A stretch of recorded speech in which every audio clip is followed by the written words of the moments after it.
Over the summer holidays that year, several things changed in my young life. My great grandmother died. A scary lady with a shock of bright white hair is about all I can really remember of her. My mum passed her driving test, and I learned to ride a push bike. Most of the cul-de-sac we lived in was populated by people over 50. It had been quiet and sleepy a lot of the time. Dad worked all hours and Mum was rather shy, so we didn't really have much to do with the neighbours. When I learned to ride my first bike, though, all that changed. I was only 5, but our back garden was a bit too small, really, to ride around properly on my bike.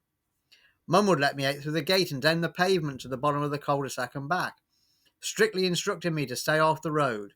This seemed to agitate the woman 2 doors down, a retired secretary who was rather outspoken and who sunbathed naked, despite her years and us all being in semi-detached houses, in her back garden. She would leap out on me and shout, "Get off the pavement!" whenever I pedalled past her house, dodging the dog turds and broken Coke bottle glass. The fellow in the house next to hers worked for the council on the roads, a huge bear of a man. Every weekend he disappeared to the pub in his blue Morris Marina at around noon. He then came home in the afternoon, pissed out of his skull, wee-wowing all over the place, and so I had to avoid him as well as the old rat-bag woman whilst on my bike.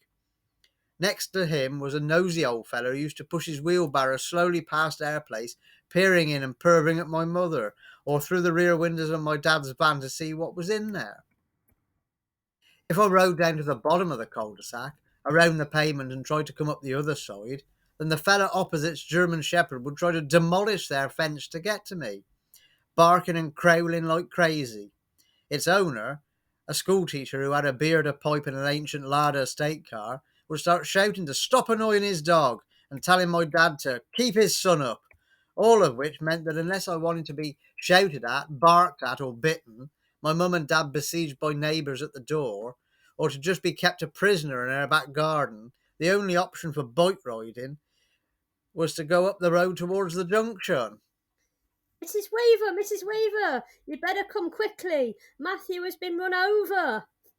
My shoes had no tops in them. That was the first thing I noticed. Amazingly, I could still wiggle my toes, though. The evening I was hit by the car, my mum was due to attend a fashion show. She very rarely went anywhere socially, so it was a bit of a treat for her to get out. My uncle and aunt had come over to babysit me, and I was just having one more blast on my new bike before I had to be in.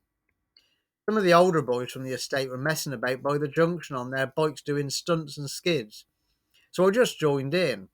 They were going across the main estate road and back, so despite being told never to go that far, I decided to follow so as not to look wimpy. They got through the parked cars and over the road okay, but me being smaller and slower, the passing car, a Volkswagen Passat estate, knocked the front of my bike around, toppled me over and ran over my feet, the rear wheels coming to rest on my bike's wheel. The driver jumped out and a crowd of kids gathered. Someone ran to tell my mum. I was bruised and my feet were sore, but all I could do was stare at the car stood on top of my mangled little yellow bike and sob inconsolably. They got the car off of it in the end, and Dad carried me in whilst Mum dragged the remnants of the bike back. She and I were both too shaky for her to go out now. I had had a very lucky escape there for certain. All this meant I was without a bike then until the following Christmas. Despite what the kids on our estate seemed to think, my parents could not just justify to buy me another, and the mango one represented all my savings from pocket money and birthdays.